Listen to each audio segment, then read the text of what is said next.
সালাতুল ইস্তিসকা কি? এটা কি খায় না পরে না গায়ে মাখে? সালাতুল ইস্তিসকা ইমাম বুখারী রাহমাতুল্লাহ আলাইহি এর কোনো সালাতই বলেন নাই।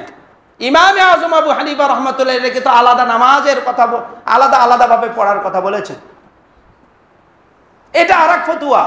শরীয়তের বিধান হলো সালাতুল ইস্তিসকার ব্যাপারে হাকিমুল উম্মত মুজাদ্দিদুল মিল্লাত শাহ আশরাফ আলী থানভী রাহমাতুল্লাহ আলাইহি বলেছেন, জমিনের কোনো অংশে কোনো জায়গায় যদি অনাবৃষ্টি দেখা দেয়, ফসল, ক্ষেত খামা, পশু পাখি, জীব জন্তুদের কষ্ট হয়, এমন কষ্ট লাঘবের জন্য আল্লাহর কাছে রোনাজারির মাধ্যমে, বিশেষ ফয়সালার মাধ্যমে যে রহমতের বৃষ্টি কামনা করা হয়, শরীয়তের পরিভাষায় তাকে বলা হয় সালাতুল ইস্তিসকা। জোরে সোরে বলছি সুবহানাল্লাহ। সালাতুল ইস্তিসকার সুন্নত তরিকা হলো, যেই দিন সালাতুল ইস্তিসকার নামাজ আদায় করা হবে, পারলে রোজা রাখা। 1 নম্বর শর্ত কি? পারলে রোজা রাখা, কারণ রোজাদারের দোয়া আল্লাহর দরবারে কি হয়? কবুল হয়। তাহলে 1 নম্বর রোজা রাখা। 2 নম্বর, যেই দিন আমি সালাতুল ইস্তিসকার নামাজ আদায় করব, ওই দিন আমি নিজে নিজ এলাকা থেকে একেবারে বিরান ভূমি ফাঁকা জায়গায় দল বল সহকারে, এমনকি কিতাবের মধ্যে আসছে গরু ছাগল সাথে নিয়ে যাওয়া। গরু ছাগলের মুখে ঘুমায় থাকবে, তারা ঘাস খেতে পারবে না। মুরগির মধ্যে, কুটির মধ্যে মুরগি বন্ধ থাকবে। কোলের ছোট্ট শিশুও যদি ওই দিন দুধ পান না করে, কষ্ট যদি একটু হয়, এই যে চতুর্দিক থেকে যখন কান্নার রোল পড়বে, মানুষগুলি হারামখোর হবে না, অপরাধী হবে না, কোনো অন্য মানুষের হক যদি নষ্ট করে থাকে হক পরিশোধ করবে। সবার কাছ থেকে দোয়া খায়ের নিয়ে বৃদ্ধ, আবাল, বনিতা, যুব সমাজ সহ সবাই যখন নিজ আবাদি থেকে বেরিয়ে যাবে, ফাঁকা ময়দানে যাবে, প্রখর রোদের মধ্যে দাঁড়িয়ে গরু ছাগল তার রিজিক পায় না, কষ্ট পায়, মানুষ দাঁড়িয়ে আসমানের দিকে হা করে থাকে। কিতাবের মধ্যে এসেছে, তোমাদের মধ্যে যে সবচেয়ে বড় দিনদার আলেম, তার মাধ্যমে আগে তওবা পড়াবে। আগে কি পড়াবে? জীবনের সমস্ত গুনাহ থেকে খাস দিলে তওবা পড়াবে। তওবা ইস্তেগফারের পর যিনি আল্লাহর ওলি, ওনার ইমামতিতে 2 রাকাত নামাজ পড়বে। কেরাত জোরে আওয়াজে, জুমার নামাজ যেইভাবে আমরা পড়ি, উচ্চ আওয়াজে কেরাত পড়ার পর কেরাত শেষ, ঈদের নামাজের মতো 2টা খুতবা দিবে। খুতবা দেওয়ার পর আল্লাহর দরবারে হাত প্রসারিত করে একদিন দোয়া করবে, দ্বিতীয় দিন দোয়া করবে, তৃতীয় দিন দোয়া করবে। কিতাবের মধ্যে আসছে লাগাতার 3 দিন এই আমল চালু রাখবে। যদি বৃষ্টি হয় তাও আলহামদুলিল্লাহ, না যদি হয় 3 দিনের বেশি নয়। অথচ আমরা সারা দেশে দেখতেছি কি ইসলামী দল, কি বেনামি দল, কি তৌহিদি জনতা মিশে একদিন হপ্পর বাড়ি চলে যায়। অথচ শরীয়তের বিধান হলো নামাজ পড়লে এই নামাজ কন্টিনিউ কয়দিন করার কথা? 3 দিন। একদিন পড়ে কাম খম একেবারে দিল্লি উদ্ধার করছে, আর খবর নেই। আল্লাহর কাছে মানেটা কি? আল্লাহ চাইলাম তোমারে দিলে দাও, না দিলে রাখলাম, আল্লাহুম্মা আমিন। এই দোয়া কবুল হবে? বলেন এইরকম দোয়া যদি কেউ করে, তার দোয়া কবুল করতে কি আল্লাহ ঠেকাত করছে? শরীয়তের বিধান কি ভাই সাহেব? তাহলে সালাতুল ইস্তিসকার নামাজ কয়দিন? কন্টিনিউ 3 দিন। অথচ আমরা একবার করে হাঁপসে গেছি।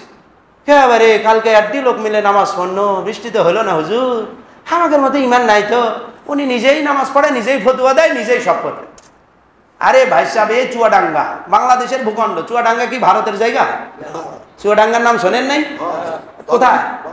হ্যাঁ, বাংলাদেশের কোথায়? হ্যাঁ, পাবনা, কুষ্টিয়া, কিছুই নাম জানেন না আপনারা। এই জায়গায় ছোট্ট একটা বাচ্চার কথা এসেছে। সালাতুল ইস্তিসকার নামাজের 20 মিনিট না কত মিনিট পরে বৃষ্টি যেটা হয়েছে, এটা তো আসলে নিউজ, সঠিক খবর আল্লাহ জানে কয় মিনিট পরে হয়েছে। তো কয় মিনিট এটা আমাদের ধর্তব্য না। ছোট্ট এক বাচ্চা নামাজে যেতেছে, বগলের মধ্যে ছাতা নেই। জিজ্ঞাসা করা হলো, বাবা ছাতা কেন? বলে বৃষ্টি প্রার্থনার নামাজে যেতেছি, বৃষ্টি তো অবশ্যই হবে, জোরে সোরে পড়ি আলহামদুলিল্লাহ। একজন বাচ্চা, মুসলমানদের সন্তানদের আত্মবিশ্বাস তো আল্লাহ সম্বন্ধে এমনই হওয়া উচিত যে আমি আল্লাহর কাছে এখন সবাই মিলে তওবা করব, কান্নাকাটি করব, আল্লাহ নিশ্চয় ফয়সালা রহমতেরটা করবে। এই বিশ্বাস যতদিন জন্ম না নিবে, আপনি নিজেই নামাজ পড়তেছেন, আবার নিজেই এসে করছেন কালকা থেকে নামাজ পড়ে হুজুর গরম আরো বাড়ছে। কি এসে বলতেছে ভাই হুজুর কালকে নামাজ পড়ার পর গরম আরো বাড়ছে। এখন আপনি বলেন এই নামাজের দ্বারা আপনার ইমান বাড়লো না আরো তলা নিতে গেল? এই জন্য ইসলামের কাজ করব জোশের সাথে না হুঁশের সাথে। জোশের সাথে না হুঁশের সাথে? জোশ এবং হুঁশ 2টা ঠিক রেখে করব। যদি ঠিকঠাক ইসলামের শরীয়ত মোতাবেক আমি আল্লাহর কাছে চাইতে পারি, আল্লাহর চাইতে দয়ালু আর কেউ আছে ভাই সাহেব? আল্লাহর চাইতে দয়ালু আর কেউ আছে? যত বড় অপরাধী তত বড় ক্ষমাশীল আমার রব। সুতরাং আল্লাহর চাইতে যেহেতু কেউ দয়ালু নেই, ওই রবের কাছে আমার পানাহ চাওয়া ছাড়া আর কোনো রাস্তাও নেই। আমরা সম্মিলিতভাবে তওবা ইস্তেগফার করি, দোয়া কান্নাকাটি করি, দান সদকা করতে থাকি, নিশ্চয় আমাদের মালিক আমাদের প্রতি রহমত নাজিল করবেনই করবেন। আর যে সমস্ত গুনার কারণে বৃষ্টি বন্ধ হয়ে যায়, রহমত আসা বন্ধ হয়ে যায়, এই সমস্ত অপরাধমূলক চরিত্র যদি আমাদের ভিতরে থাকে, এইগুলি ছাড়ার তওবা করি, জিনার মতো অপরাধ, চুরির মতো অপরাধ, দুর্নীতির মতো অপরাধ, সন্ত্রাসের মতো অপরাধ, এই সমস্ত কুলাঙ্গারি চরিত্র আমাদের ভিতরে যদি থাকে, ওইগুলি আল্লাহর দরবারে খাস দিলে, তওবা করে মানুষের হক মানুষের কাছে আদায় করে দিয়ে আল্লাহর দরবারে হাত তুলে রোনাজারি করে, নিশ্চয় আরশের মালিক আমাদের জন্য উত্তম ফয়সালা করে দিবেন। জোরে সোরে বলছি আলহামদুলিল্লাহ। কারণ হাদিস, রাসূল করিম সাল্লাল্লাহু আলাইহি সাল্লাম মসজিদে নববীতে খুতবা প্রদান করছিলেন। একজন সাহাবী এসে বলেন, ওগো আল্লাহর হাবিব, বৃষ্টি অনাবৃষ্টির কারণে আমাদের অবস্থা বড় খারাপ, আমাদের জীবন এখন ওষ্ঠাগত, পশু পাখির কষ্ট হইতেছে, আপনি কি একটু আমাদের জন্য আল্লাহর কাছে দোয়া করবেন না? আল্লাহর হাবিব খুতবার মধ্যে দোয়া করলে সাহাবে রাসূল বলেন, নামাজ শেষে দেখি আকাশে মেঘ জমেছে, ঘরে পৌঁছা মাত্র দেখলাম মুষলধারে বৃষ্টি, টানা 7 দিন পুরা মদিনা এবং আশেপাশে বৃষ্টি সানাত হয়ে গেল। সুবহানাল্লাহ। পরের জুমায় আল্লাহর হাবিব বয়ান করছেন, খুতবা চলতেছে, ওই সাহাবী এসে বলেন, ওগো আল্লাহর হাবিব, আপনি কি আমাদের জন্য দোয়া করবেন না? আমরা তো বৃষ্টির নিচে পড়ে সব মরে যাওয়ার উপক্রম।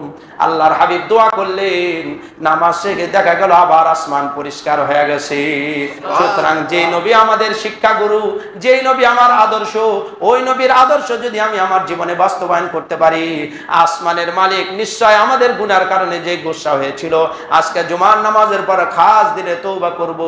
তওবাকারীদের ব্যাপারে নবীজি বলেছেন, যারা তওবা করে আরশের মালিক তাদের জীবনে তওবা করার কারণে যে পরিমাণ গুনাহ করেছে, গুনার জায়গাগুলি নেকি দ্বারা পরিবর্তন করে দিবেন, আর যে পরিমাণ গোসা হয়েছিলেন রব তার চাইতে ডবল খুশি হয়ে যাবেন। সুবহানাল্লাহ। আর কথা সামনে না। আল্লাহ তাবারক ওয়া তাআলা আমাদের সবাইকে গুনাহ মুক্ত সুস্থ সবল নেক হায়াত দারাজ করুন।